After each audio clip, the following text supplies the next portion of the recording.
हिंदी नाटक the last पंच दृश्य 10। मंच पर चमेल का घर।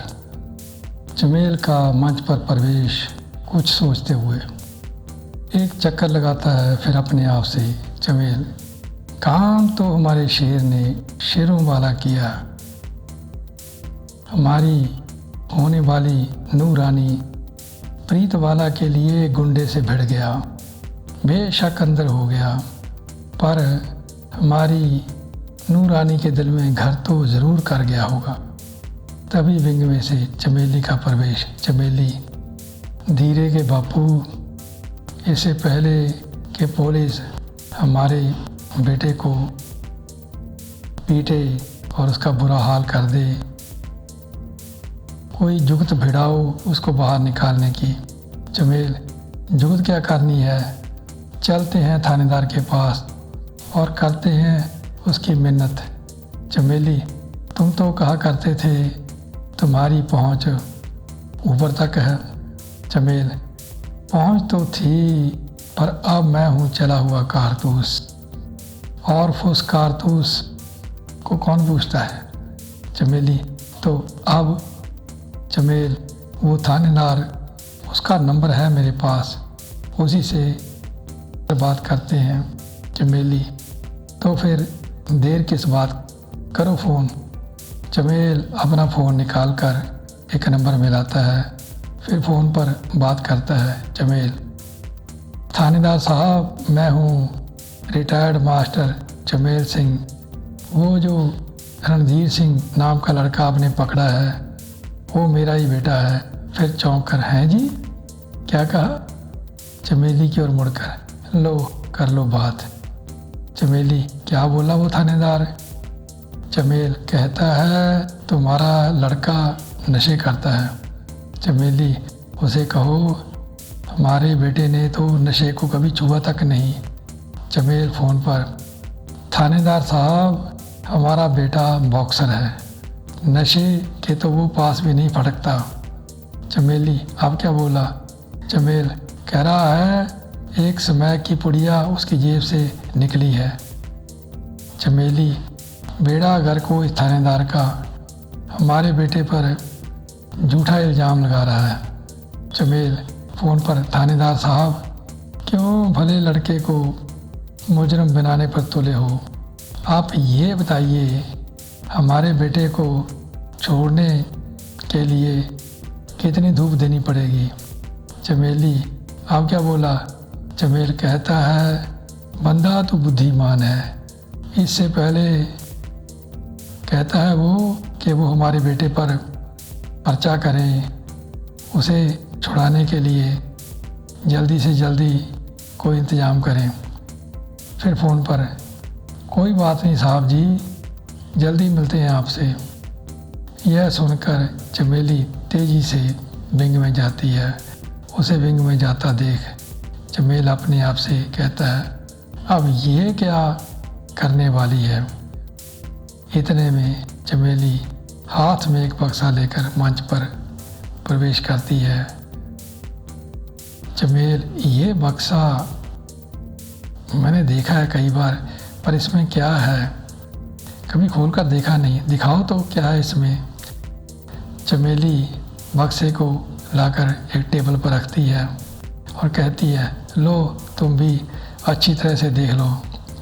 फिर बक्से में से 2 सोने की चूड़ियाँ निकालती है, उनको चमेल के आगे करती है, कहती है, ये 2 सोने की चूड़ियाँ हैं, सोचा था अपनी नूरानी को पहनाऊंगी।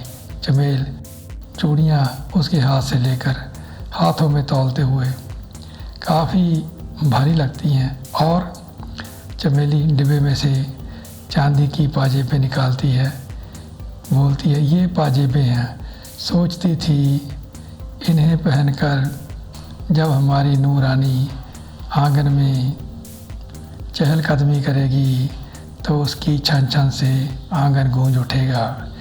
चमेल, चलो इसके भी थोड़े बहुत पैसे मिल जाएंगे। और चमेली बक्से में से एक छोटा सा कोका निकालती है, फिर कहती है, इसे क्या बेचना है, इसका क्या मिलेगा।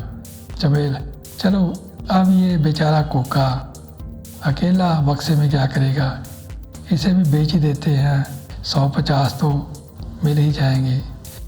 अगर कहीं वो सोने की चेन होती, लेकिन तुमने उस प्रीत रानी के गले में डालने की जल्दी की।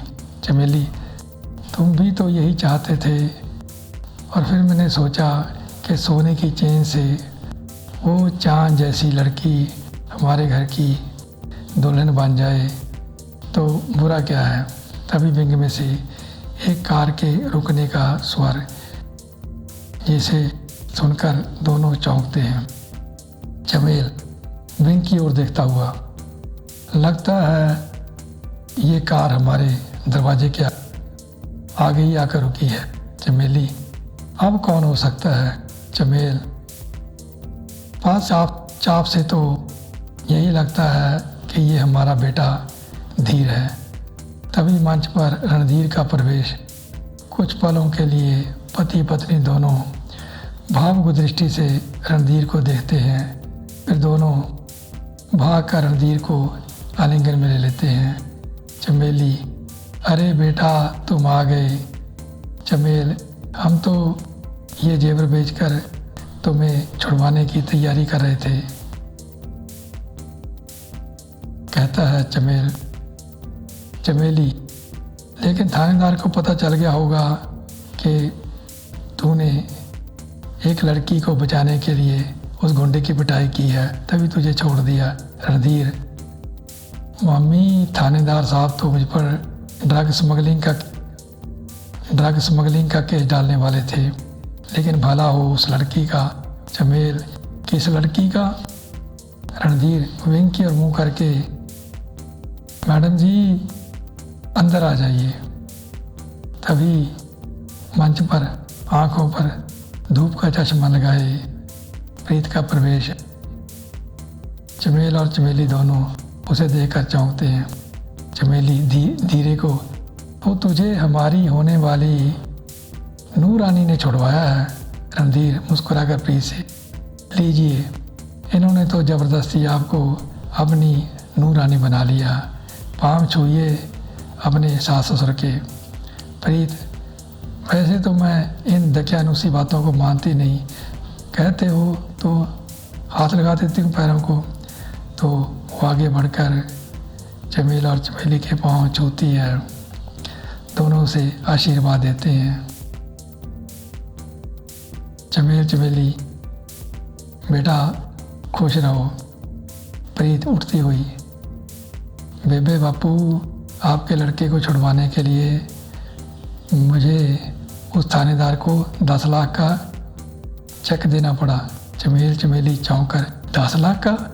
प्रीत, और क्या, वो तो इसका एनकाउंटर करने वाला था। मैंने कहा नहीं, ऐसा मत कीजिए।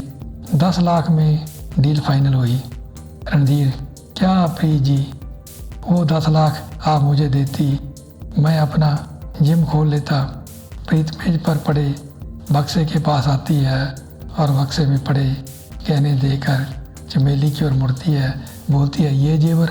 चमेली, बेटी, ये हमारी होने वाली नूर रानी को पहनाने के लिए रखे थे। प्रीत, नूर रानी को कहकर वह चूड़ियाँ अपनी बाहों में पहनती है, फिर नाक में कोका डालती है, फिर पाजे पहनकर मंच पर एक चक्कर लगाती है। छन छन से मंच गूंज उठता है। बोलती है प्रीत, तो लगती हूँ ना आपकी नूह। चमेल, लगती क्या बेटा, तुम हमारी नूह हो। प्रीत, अच्छा तो अब चलूँ, मुझे एक बीमा करने के लिए किसी से मिलना है, कहकर जाती है। सभी उसको चकित दृष्टि से जाते हुए देखते हैं। यहाँ समाप्त होता है दृश्य 10-11 कहेंगे कल को। तब तक नमस्कार।